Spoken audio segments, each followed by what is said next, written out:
Good morning or good afternoon, everyone, as the case may be. Welcome to our Odysseyware in Action webinar series by educators for educators. This webinar series was created to give our customers a chance to share with peers the successful student outcomes, best practices, and innovative uses of Odysseyware. And I want to first start off by saying thank you to our customers, truly, for making Odysseyware a digital curriculum of choice. My name is Jillian Canada. I work here at Odysseyware on the marketing team. And before we get started, I'd like to cover a few housekeeping items with everyone. Just so we know, today attendees will be on mute by the organizer. Please go ahead and submit questions through the chat feature on the right dialog box. We'll cover those at the end with Mr. Signs. And I also wanted to draw your attention, we have a few handouts on the side screen there available for download. That includes a case study that we had the pleasure of conducting with Mr. Signs earlier this year on Falls Career High School. There's also a handout that really beautifully summarizes the presentation today. So that's available for notes and whatnot. And then we also have a handout with Odysseyware Credit Recovery Mode and Flex Mode. There's also going to be some interactive polls throughout the event, so please be on the lookout for that. Some questions will pop up and you'll have the opportunity to select an answer real time. Lastly, we will have a short survey at the end that will also automatically pop up. And please do share your honest feedback.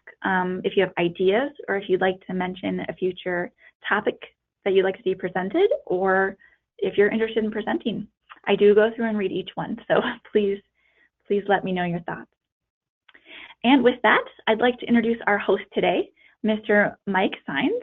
He is with us from Marble Falls, Texas, where he is a program leader and lead teacher at Falls Career High School. Mr. Signs has been with Odysseyware for going on 7 years now. So I'll go ahead and give the presentation over to Mr. Signs and we can get going. All right. Hey, thank you, Jillian, and thank you, everyone, for being here. Welcome to Change, Innovate, and Repeat.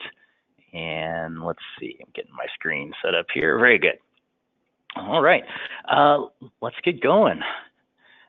First, just so you know that I'm a real person from a real place, this is my school. We'll do the quick obligatory introduction. My name is Mike Signs. I teach English, all high school English, 9 through 12, and my background's in philosophy and rhetoric. I teach at Falls Career High School, which is in Marble Falls, Texas, about an hour west of Austin, out in the beautiful Texas Hill Country. We are a public school, part of Marble Falls Independent School District, but we're an alternative school.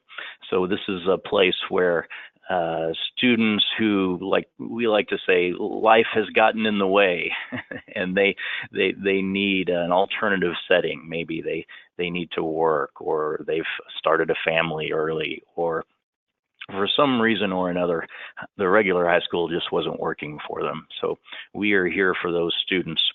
And our school is a school of choice, though. The students aren't sent here. They apply to come here. And we max out at about 50 students.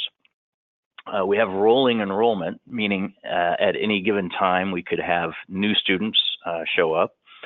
And the rub for that is that in the classroom, our students are probably all going to be working on different lessons at different times. So it makes direct teach a little tricky, and we're very thankful to have Odysseyware to help us out with that.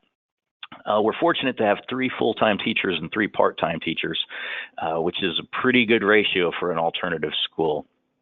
We generally run about 10 or 12 students in a classroom at any given time. All right, so the reason why you're here is not to learn about me, I think, but to learn about innovation. And so here's what the talk is really going to be about. Innovation, what is it? Well, it's just making changes for the better is the way we think of it at Falls.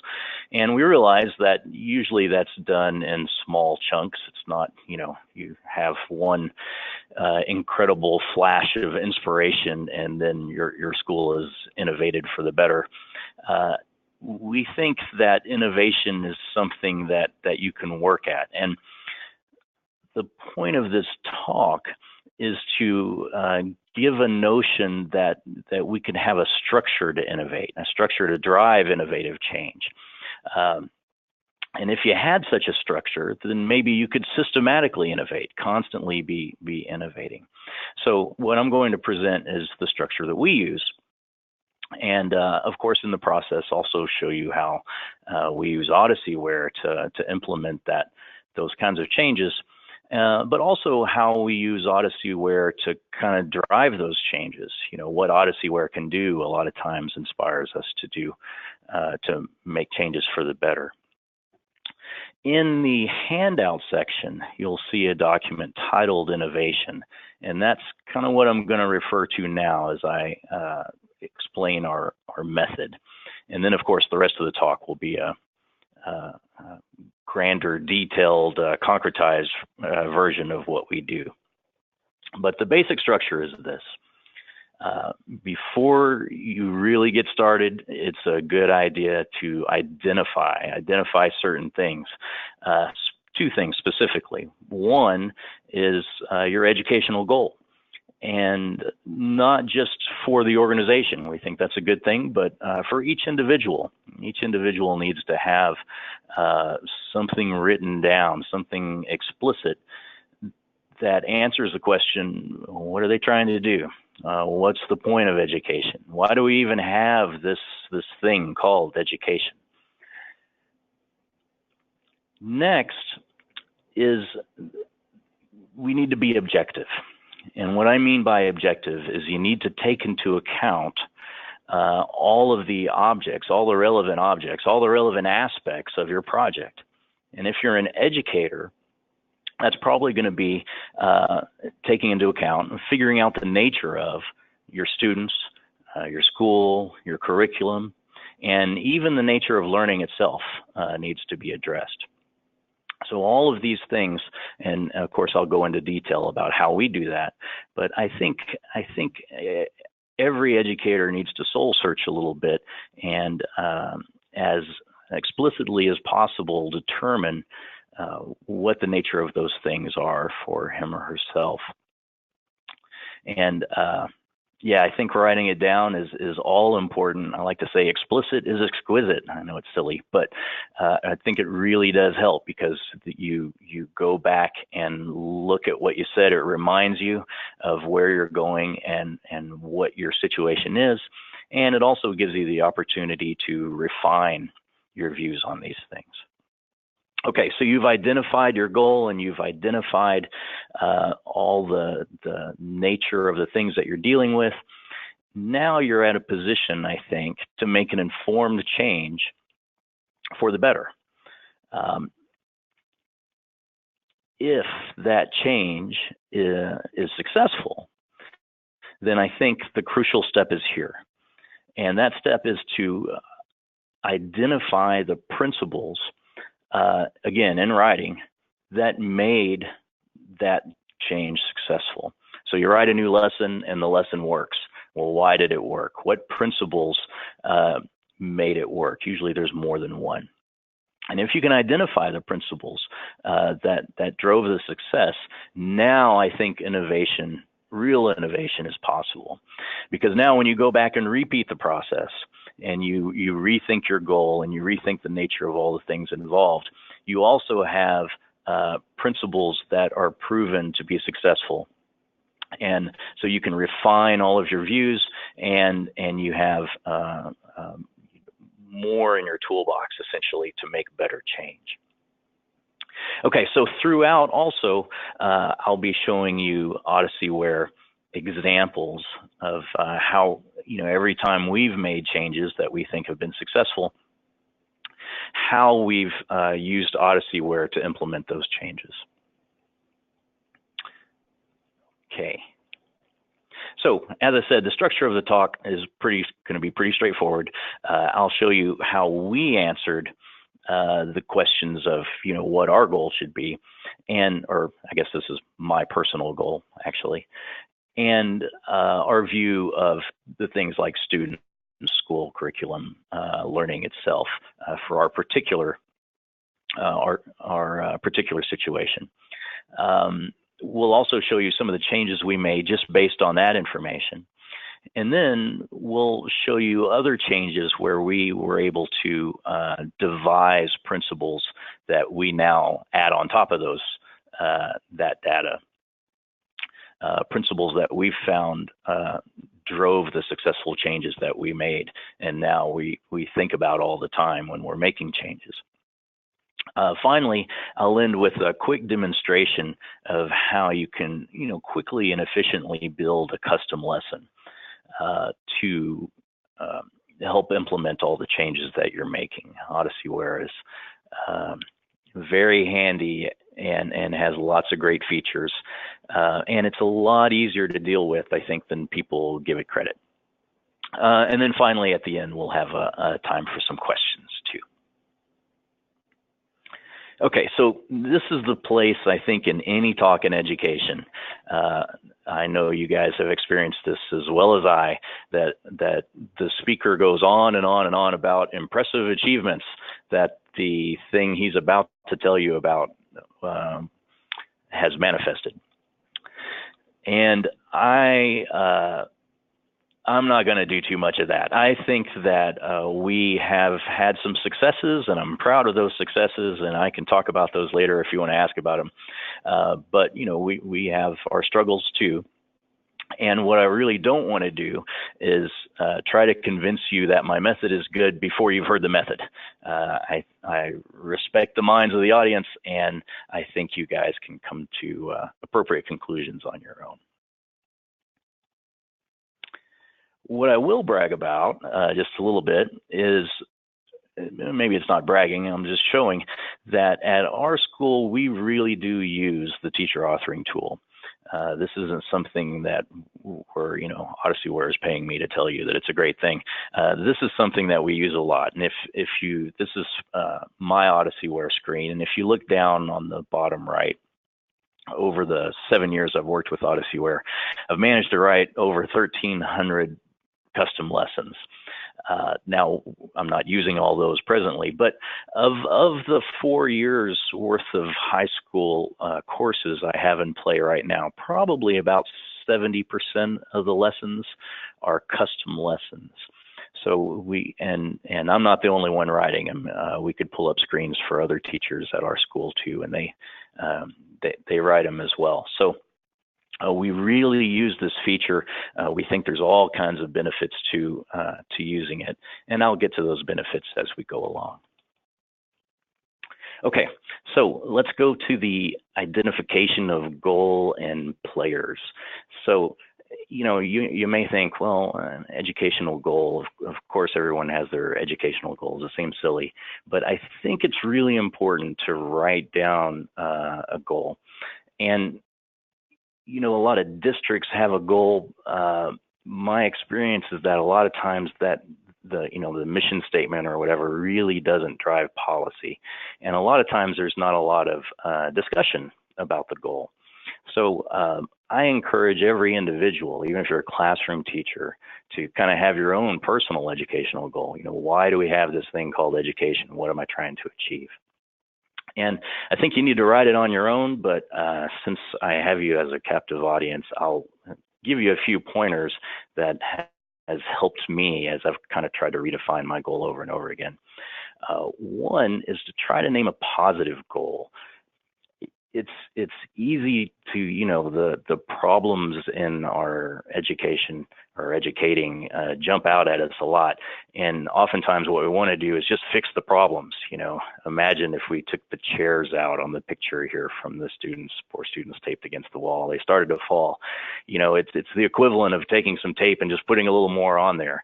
But that's a losing battle. Eventually the students are going to fall. So if we can make it a positive goal, it's better. I also think it's important to differentiate between your goal and the possible indicators of the goal. So here I'm mostly talking about data and testing. So I'm not against test data and things like that.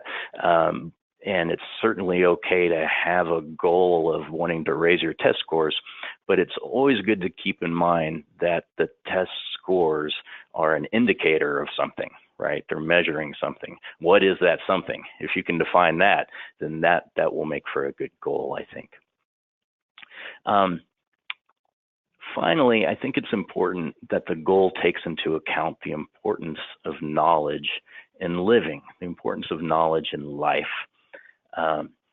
Not just one small aspect of life, like a career or, I mean, it's not a small aspect, but one aspect, like a career or college. My experience is that the more narrow the aim of education, the less ambitious the educating.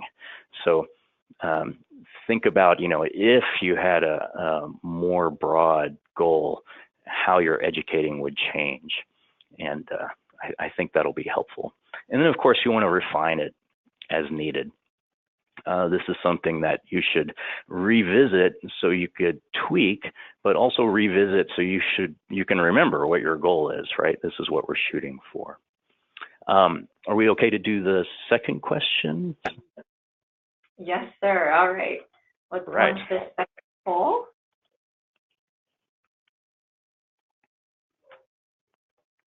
And then if everyone would go ahead and please.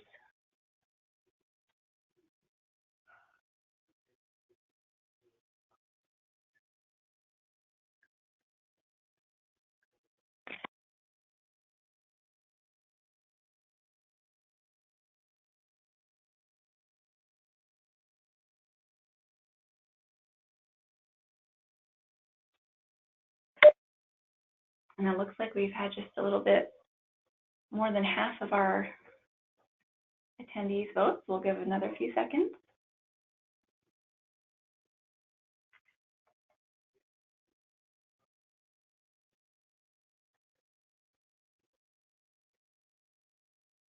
All right.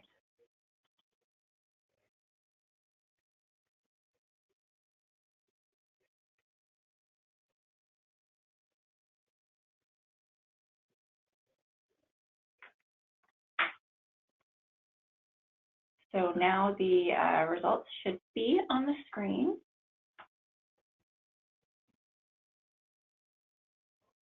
Looking like we had 45% for the training students so they can achieve success later in life, 23% for getting a diploma, 18% passing state tests, 9% preparing students for a vocation, and coming in at 5%, keeping students off the streets. So I'll go ahead and give the screen back to you, Mike. Thanks. Okay, thank you.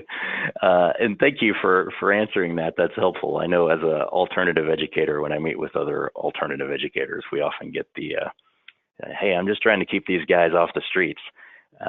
And I think that's good. You want to keep the kids off the streets, but I wonder about the ambitiousness of the educating when that happens. Okay. Here we go. Okay. So for education goals, I thought I would, throw out a couple of examples. The first comes from Horace Mann, and it comes from this book, From Plato to Piaget. And I highly recommend this book. It has a lot of great thinkers, and the Horace Mann one is worth the price of the book by itself. His goal is that education is to inspire the love of truth as the supremest good and to clarify the vision of the intellect to discern it. So I like this goal. To me, it's not too narrow. It implies lifelong learning, and it also implies an independent mind as a goal. So I think this is pretty inspiring. Here is mine, which needs a little work. It's kind of a mouthful, but I'm saying we seek to systematically instruct students such that they independently automate the causal connection between a personal reverence for knowledge with a flourishing, happy life. So I want to as instructors for us to be systematically instructing, and what I want is the student to see the connection. I want him to independently see the connection between knowledge, loving knowledge, continually learning with a flourishing, happy life. I want him to want to learn because he thinks he's going to be a happier person because of it. Okay, so next, now you have a goal. Now you want to identify the nature of your students. And again, I think you should write it down. It's going to be different for everybody, of course, and it might be different for you over time. So again, everything here you should revisit. Now, this is going to seem kind of depressing for my particular students, but I'll give you some positive things about them here in a little bit too. What I see my students coming in is I get a wide variety of academic sophistication. Some guys are really on top of things, other guys not. But in general, they don't read enough, they don't write enough. A lot of their work has fallen through the cracks. In other words, it hasn't gotten much attention from instructors. The students tend to see education as a series of meaningless hoops to jump through, so we have to break through that.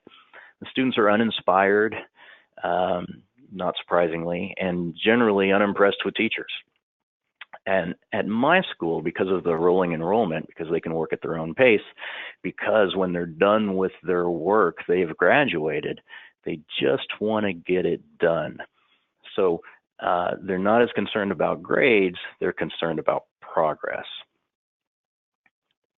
And that in itself has led us to do some specific things in Odysseyware. What you'll see here are two different units, a unit for novels and a unit for drama. And the students have a novel or drama unit for every semester. And what we've found is since the students just want to get it done, they're in a hurry. They tend to get through without really integrating knowledge. So our goal is to slow them down. Rather than have a novel in maybe 3 lessons or 4 lessons, we turn it into 12 lessons. And if you put it in 2 or 3 lessons, the student's going to do everything he can to get done with those lessons without actually reading the novel. So by spreading it out, we're able to do this better. And let me show you a little more closely what we do. Notice that on the novels and dramas, it doesn't say what the novel or drama is. The first lesson is a place where they pick from a list the novel or the drama that they want. And what we do, what you see on the right, is a hard copy of some of the questions that we would give to the student if he had picked 1984 by George Orwell. And you'll notice that they're in 5 question groups each lesson. And on the left is a copy of the first 2 questions from the Odysseyware lesson. You can see that they're blank. There's going to be 5 questions for each Odysseyware lesson. So what this allows us to do is when the student picks the book, they get to choose the book, which is a plus. We give them the hard copy questions, and then they're able to put the answers into Odysseyware. So we're able to keep everything still in Odysseyware, but slow the student down and give them some choice.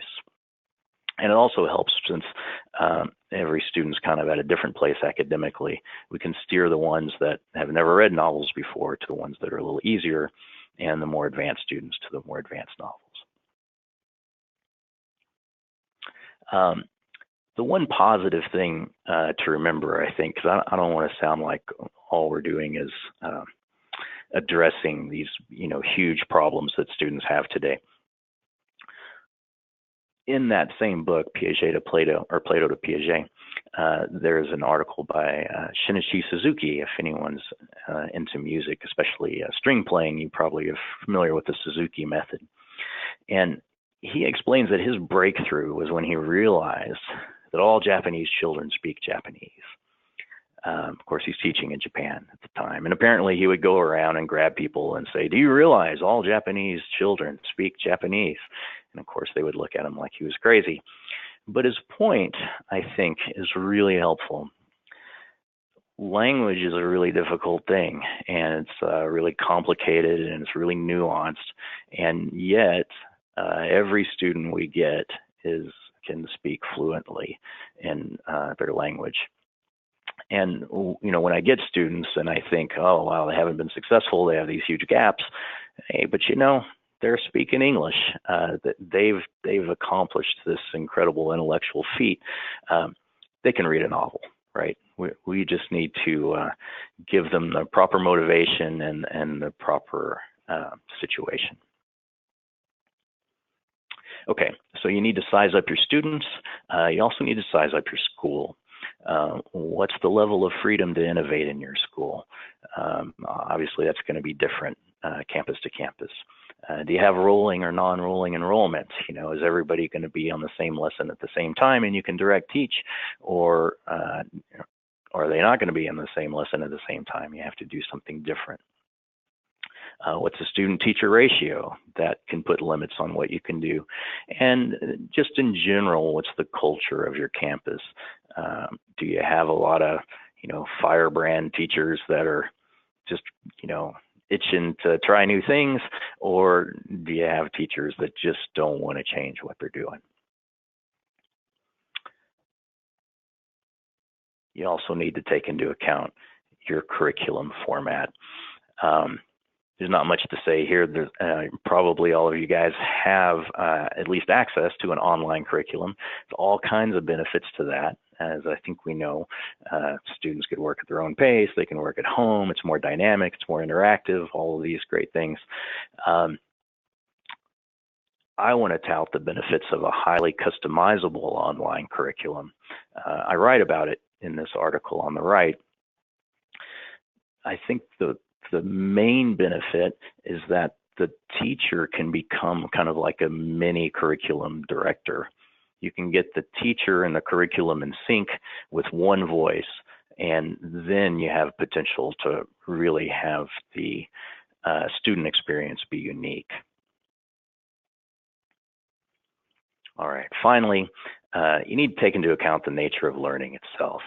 And this talk is not long enough for us to have this big, long discussion on epistemology and learning and things. But I want to just briefly mention a few things, and I think they're things that all teachers know. A lot of times, though, it's just kind of intuitive, and I think it needs to be explicit. The first comes from J.J. Gibson, the great perceptual psychologist.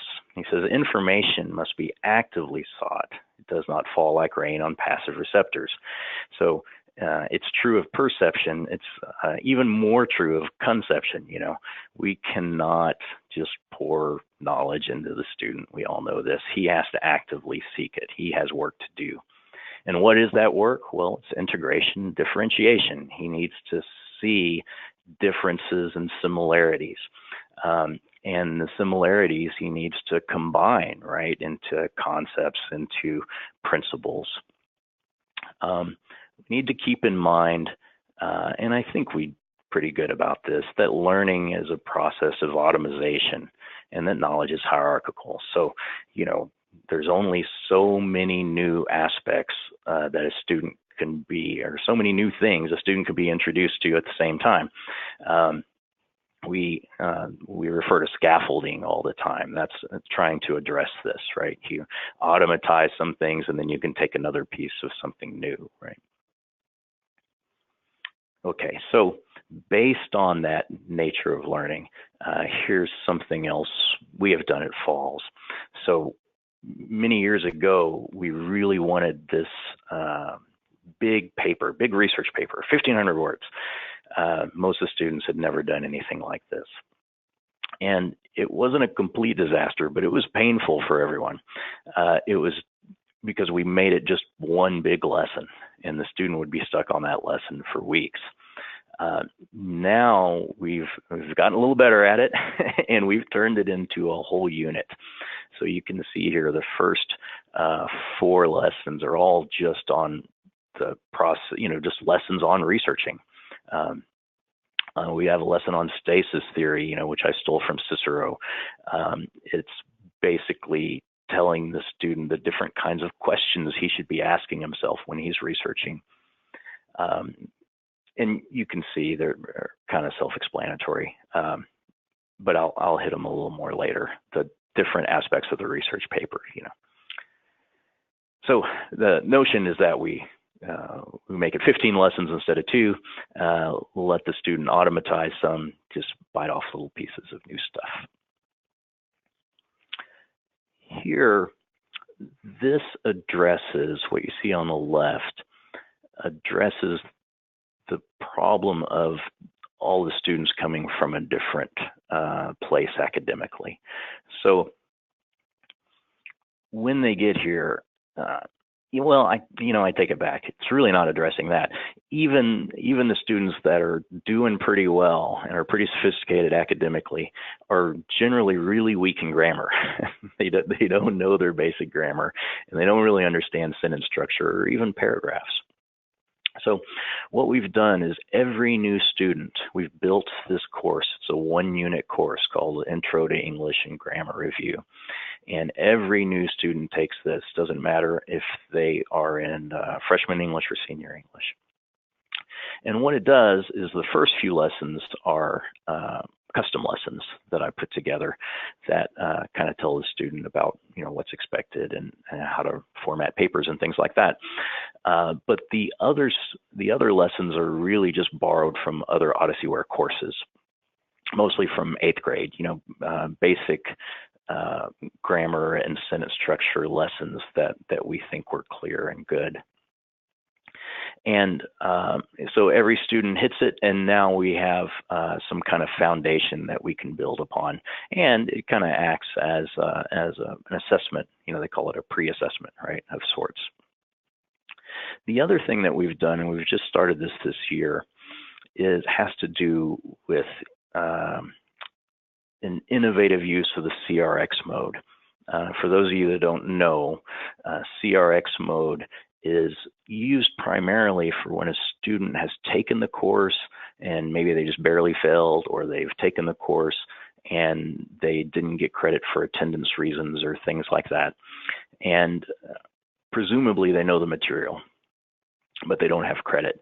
So when you assign the course in CRX mode, the student starts Unit 1, and the first thing they do is take a pre-test. And if they make the minimum set score, you can set it what you like, 70 or 80, then that student doesn't have to, the student gets credit for the whole unit. If it's in flex mode, which I recommend you always pick flex mode when you have a course, then what will happen is if the student doesn't hit the minimum required score,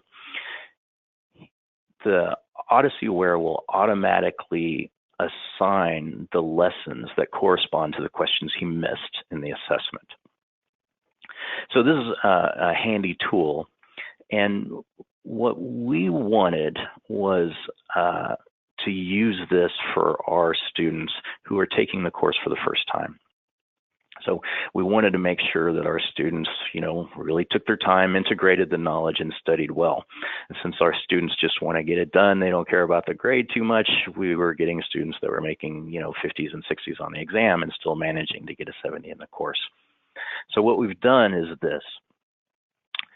They take the course on the left, and then we make a copy of the course. The student is enrolled in the copy of the course in CRX mode when they're ready for the exam. And they take the exam, and they know that if they don't show mastery in the exam, then they will have to redo a number of the lessons. So this has been, we just started it this year. It's been very effective in the sense that we've had students do some real serious studying and build some good studying habits. Okay, we're to part 2. Running a little behind, but I think we're going to be okay. So principles. So we've identified our structure, everything that we're dealing with. We have our goal. Now, these are principles, you're going to come up with different principles, but these are principles that we came up with. We made changes. We looked at the changes that were successful and said, okay, well, what makes these successful? and we came up with these principles, and I'll address them one by one. One I call consciousness as a difference detector. I stole this idea from Harry Binswanger. He's a philosopher, and that's his latest book on the right, How We Know. And the rub is just this, we notice things that are different, that are unique. Our consciousness is just drawn to those things. And we think our students suffer from kind of education snow blindness. They've had the same kind of experience over and over and over again. And, they're frankly kind of tired and bored with it. So if you can give them something unique, that's going to be good. Sometimes I think of it as art versus science. Science is in the business of creating repeatable experiences, but art is in the business of creating unrepeatable experiences. And so I like to think of educating as an art in that sense, that we're trying to have a unique experience for the student, and all things equal, the student will better grasp the unique experience. So how do we do that? Well, one way we do it is through humor. So if you're going to write your own lessons in Odysseyware, there's all kinds of opportunities to be silly, to be goofy, to say things that the student isn't used to seeing in a lesson. Even something as simple as on the left, question number 6. There's an answer for true, false, or none of the above. And some students won't even notice, but others will, actually call me over and say, well, this doesn't even make sense. Question number 7, too, as a true, false, or no, Alexander technically did not untie the Gordian knot. So, we have students that are interested in ancient history and things like that. And even if it's an opportunity for a conversation, right, about the Gordian knot story. But even if they're not interested, I think they get the sense that this teacher is a little weird, a little wacky, and I think that's good if you can have that going on. On the right is a custom lesson we threw together, really just telling the student that, hey, it's time for you to go visit with your mentor and go over your coursework and your goals and things like that. And if you look at the bottom of the first paragraph, we say it really is in your interest to use up whatever knowledge your mentor has now before he or she gets too old to remember things and is of no use to anyone. So again, it's not going to make your sides hurt funny, but that's not stuff the student's used to seeing. Okay, this is another thing we've done. It doesn't have anything to do with Odysseyware, but it's just because you have Odysseyware doesn't mean you can't address your students directly. So we only have 50 students. We address them for announcements every morning, and we take 10 minutes after the announcements to talk about writing. So I stand up and give a little writing lecture, or talk about paragraphs or whatever it is the students are having problems with, or research papers, things like that. We used to call it something like writing, reading, composing, and thinking, or something, I forget. And we always had a problem coming up with a shorthand way to refer to it. And somebody at some point said, well, let's arrange it this way: thinking, writing, reading, and composing, and then we can call it a twerk lesson. So now every day we have our twerk lessons, and the students enjoy calling it that, and it's good fun. You might notice the picture too. This comes from a phrase that we push. We always try to push unique, kind of funny phrases that the student will associate with falls. This comes, I'm going to get the quote a little bit wrong. It comes from Mark Twain, and he says something like, if it's your job to eat the frog, then eat the frog first thing in the morning, and the rest of the day will go well. So we're constantly telling our students to eat the frog. We have little eat frog pictures everywhere, and if someone does well, they might get a I ate the frog coupon and get to leave at 12:30, things like that. We also do yoga and Philosophy Friday. So my point is not to say, hey, every school should have yoga and optional Philosophy Friday class, but you should play to the passions and interests of the people that you have. So we did yoga not because we researched yoga and found that it would help our students, but rather because we had a faculty member who taught yoga, and she was very passionate about it, and she was good at it, and the students really liked it. Same thing with philosophy. So philosophy is my gig, and there's a lot of students that were interested in that, and so now we have a class every Friday talking about philosophy. Okay, so it's good to be unique. The other thing that came to our mind is the visibility of the student work. I stole this line from The Man Who Laughs by Victor Hugo. We want to break the security of insignificance. And I'm running a little behind, so I'll explain that in question period if anyone's interested where it comes from. But the problem is that a lot of students have their work, they turn in their work, it gets magically transformed to a number, and they never have to see it again. And so they get secure in turning in bad work. So we want to make that work more visible. They have to see it again. They have to see it again in front of other people. They know other people are going to have to see it. And that's been very helpful. There's a negative benefit. They're shamed into doing better work, but there's also a positive benefit. A lot of times they'll be proud of their work and be excited to show it to other people. So how do we do that? Well, we've written some lessons for our research paper. This wasn't really written with the work being more visible in mind. What I was trying to do was stop the student from writing the paper before he had done enough research. So this lesson asked the student to research for a couple of days and then make an appointment, sit down with the instructor and a couple of other students and pitch his idea for his paper. He's got to tell us what he learned and how he plans to construct the paper. This is pretty much the same thing. It's just a step that occurs after the student has done his rough draft. So he writes his rough draft. Now he makes an appointment. He's going to sit down at a round table with the teacher and a couple other students. They'll all have copies of the paper. We're going to read it out loud. So again, makes the work visible, makes it significant. Another thing we've identified, a principle that's helpful, is what we call transparency, which is really just the visibility principle applied to the educator as well as the student. If the educator is always letting the student in on what he's trying to do and why he's trying to do it, I think it encourages a kind of working with attitude, kind of like we all are in this together, we have this job to do, and you and I are working on it, we're partners.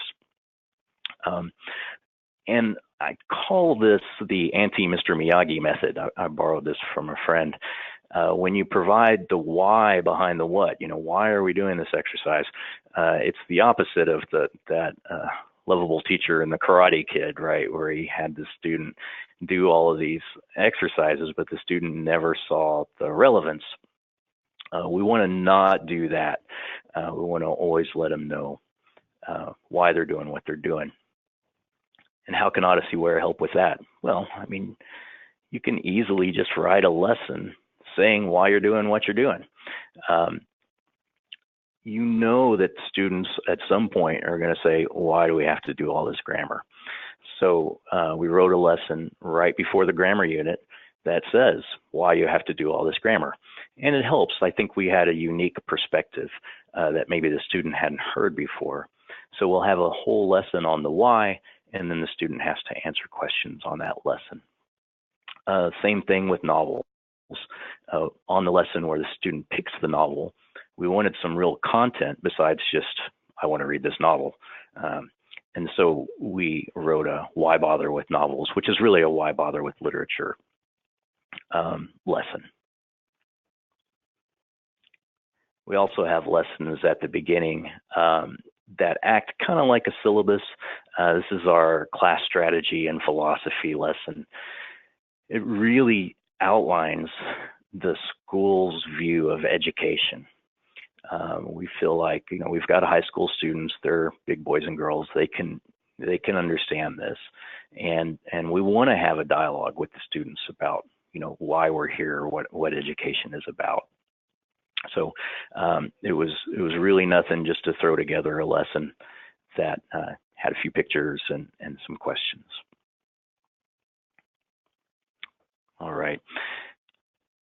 Another thing we didn't really see coming, but we, after seeing some successes, we labeled this principle. We labeled it controlling the chatter. And again, it came to mind after reading a Victor Hugo novel. This was from Toilers of the Sea. This picture is my room. It says, to force the obstacle to serve oneself is a great stride towards triumph. The wind was Gilead's enemy. He undertook to make it his servant. So in the novel, the protagonist, the wind, was a problem for him with what he was trying to do. And he was thinking, well, how can I make this wind work for me? For us, we often think that the fact that students talk with one another is a problem. I know I often think that. But if we could make the students be talking about schoolwork, wouldn't that benefit us? And we found that there are ways to do that. Some ways we didn't expect. We initially came up with a novel list where the student picks the novels for other reasons, but we noticed that when the student's looking over the list, one of the first things he does is he asks his friends, well, what did you read? And then maybe somebody across the room says, oh, well, I read this book. I thought it was wonderful. And now we have a discussion about literature going on in class, and I feel like that's a big win for the school. We also have presentations. The presentations, of course, are done in front of the other students, and when the participants in the presentation have a rubric, they're essentially, this particular rubric, in fact, and they're essentially grading the presenter. In fact, I'm glad they're not listening now because they would be grading me. We have a discussion at the end of the presentation. In short, the students are sometimes even days after the presentation, they're still talking about it, whether it was effective or not. So we're pretty good about, we've created a culture of chatter about literature and about presentations. Our next thing we're focusing on now is trying to control the chatter so that we're getting them talking about writing. And this is more difficult, but this is our latest thing we're trying this year.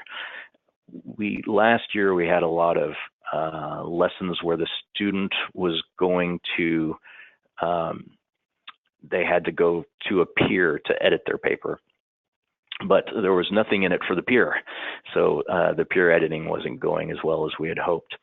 So this year we wrote as specifically as a project instead of a lesson, because in Odysseyware, the projects you can do out of order, they're open all the time. A lesson for the editor. So when someone comes to you with their paper, you can edit it and there's a grade for you as well. All right, and the last thing is really just modeling the method. So, we all know if you want the student to be excited about learning, then have a reverence for knowledge, then you need to have it too. And really want to point out that I've found that a lot of the students, I think, are convinced that I have a reverence for knowledge, in part because we have so many customized lessons. Their thinking is, well, of course he's interested in this stuff. Look how many lessons he's written. So I really recommend this. I think it has many, many benefits. Okay. I think, do we have time for the last question, or should I just go straight into the demo? Let's do it. Let's do the last poll question real quick, and I'll go ahead and launch that one now, if that's all right. All right, let's do it. Okay, here we go.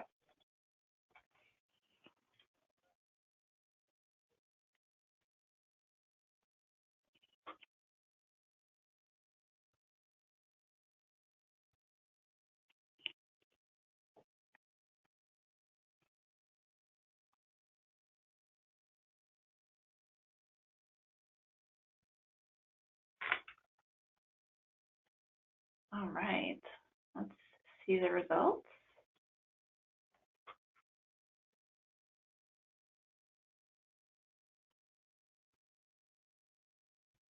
It looks like the vast majority here, 85%, would love to learn how to transfer a lesson into Odysseyware.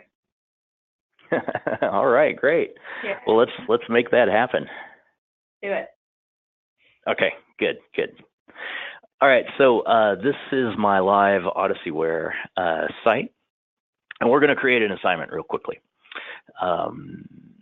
Okay, so what I'm going to do is I have read a short story over the summer called, sorry, I'm typing with one hand. In fact, I'm going to call it 9 Billion Names. It's called 9 Billion Names of God by Arthur C. Clarke. And I thought it was a great story. So I'm going to make a lesson with that story now.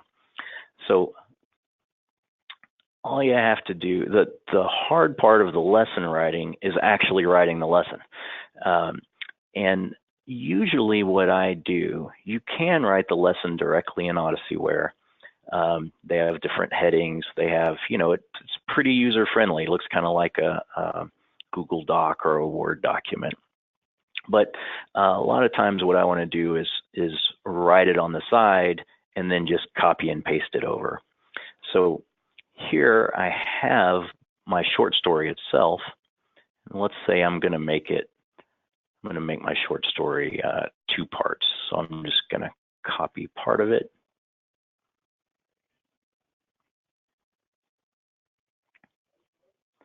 And then I'm going to paste it right in to Odysseyware. And I've found that the formatting usually stays pretty well. If you have it in bold in Word, it'll stay in bold in Odysseyware. Let's see, I'm going to put this guy in the middle, and let's add a picture too. So here's our image thing. And what you do is you take a picture. The picture has to come, it can't come from your computer. It has to be housed online someplace. So I suggest using something like Photobucket is what I use. It's free. It's pretty quick. You can just upload whatever pictures you have. It'll stay there, and that way it will be secure. So you could put a picture from somewhere else on the internet, but if that site goes down, then your picture will no longer come up on your lesson. So I'm going to copy my picture here.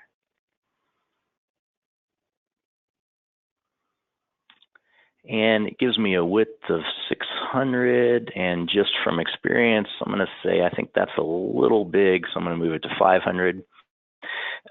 Notice that the height changes with it. If I wanted to make it, say, really skinny or something without changing the height, I can unlock the ratio, and it will. I can just change one of the two. And then I'm going to hit OK. It's kind of in the way of the text, so I'm going to move it to the right. And let's see. Maybe I'm going to move it up here. No, I still don't like it there. Let's see. Problem is it's still too big. There we go. Okay, now I'll show you a better look of it here. But before we can save it, we have to add at least one question. So my suggestion is just go to essay, put one question. You don't have to type anything in the essay. And now you can hit save. Oh, no, except I was logged out. Sorry, guys. Let me show you the equivalent of something that I just did.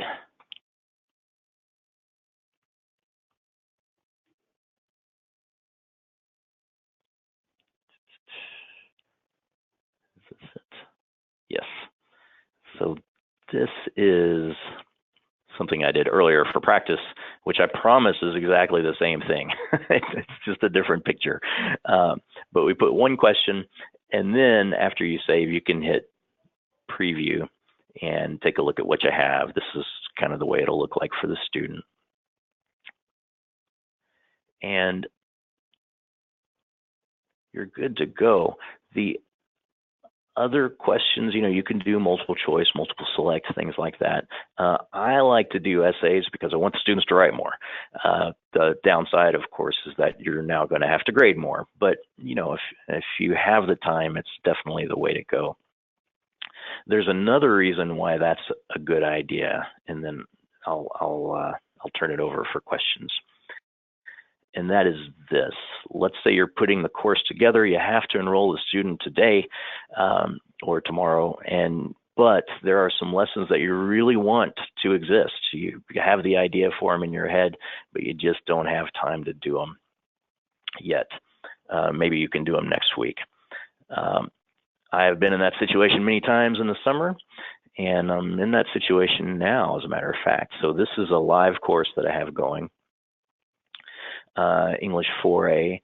I read this story over the break, and I thought this would be a great story to have in my class, but I just didn't have time to write the whole lesson.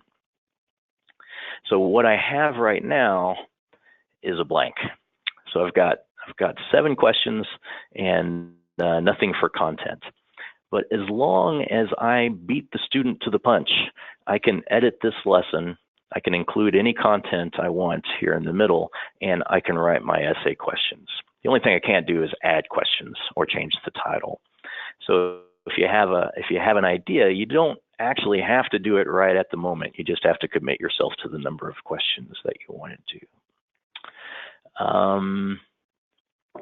If anyone's interested, I can show much, much more, but I feel like I've kind of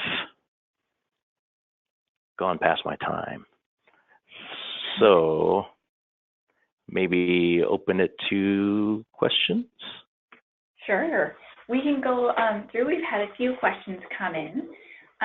First, we can start out with Mike. Is your school a charter school? Oh, no, it's not a charter school.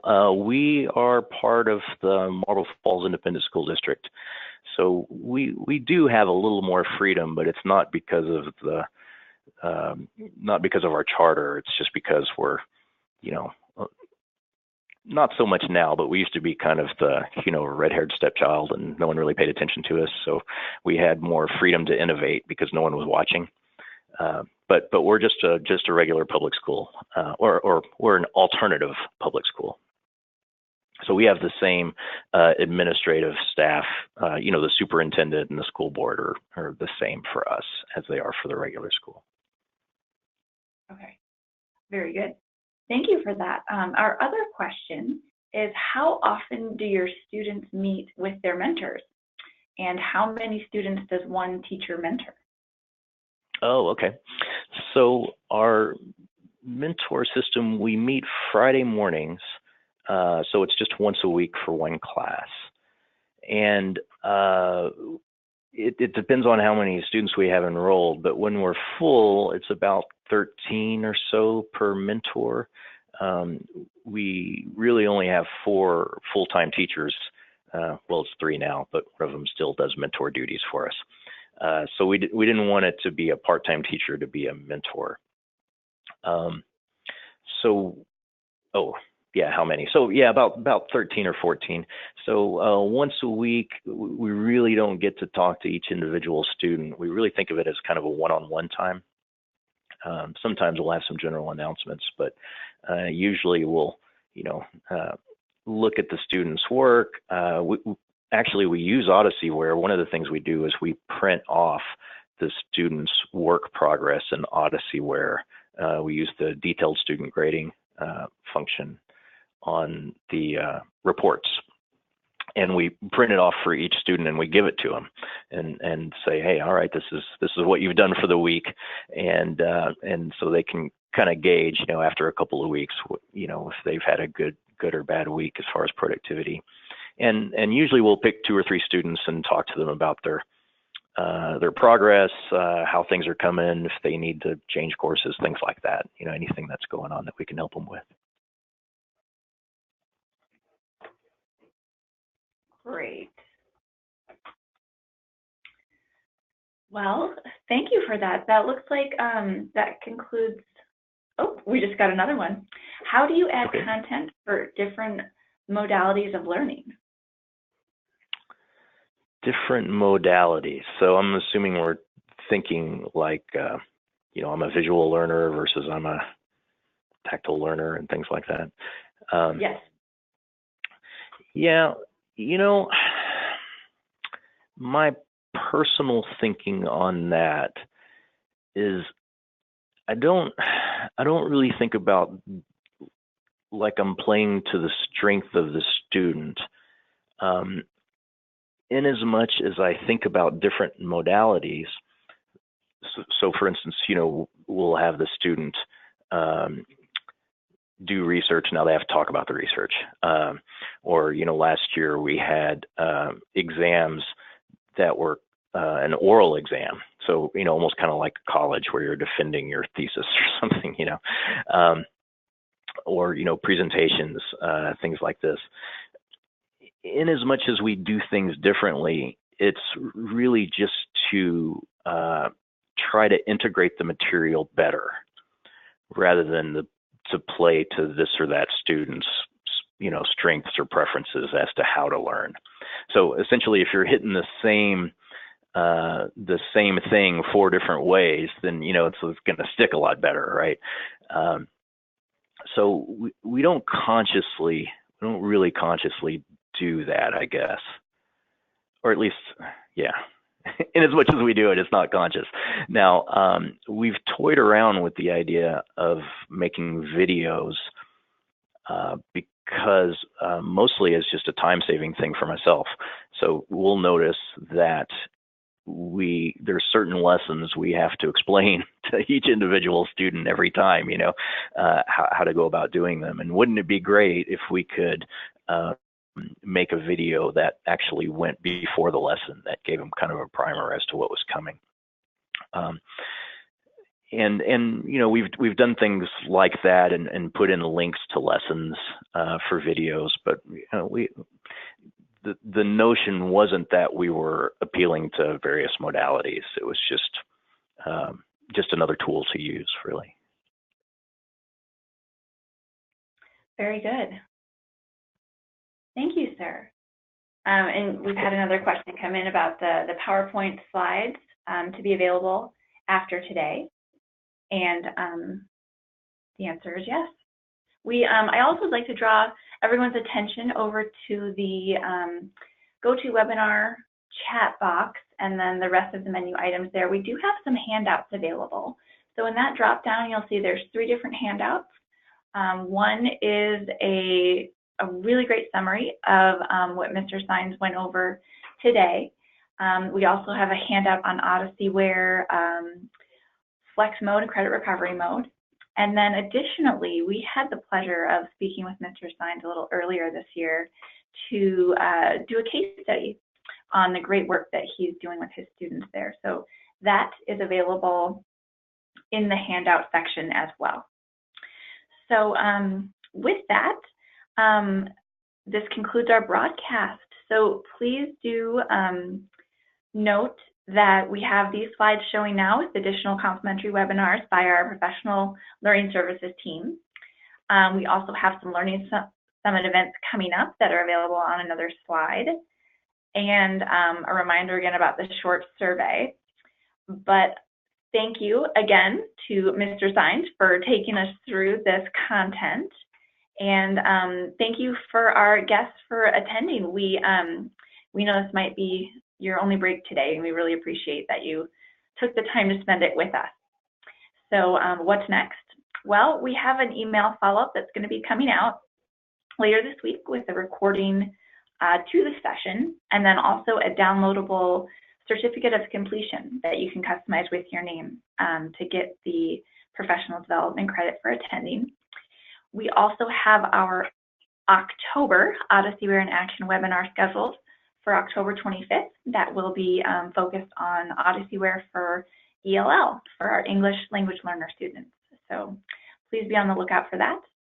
And without further ado, thank you again, Mr. Sines, for taking us through this material today. Hey, you bet. Thank you for having me. All right. Well, thank you, and everyone have a wonderful day. Until next time, thanks again.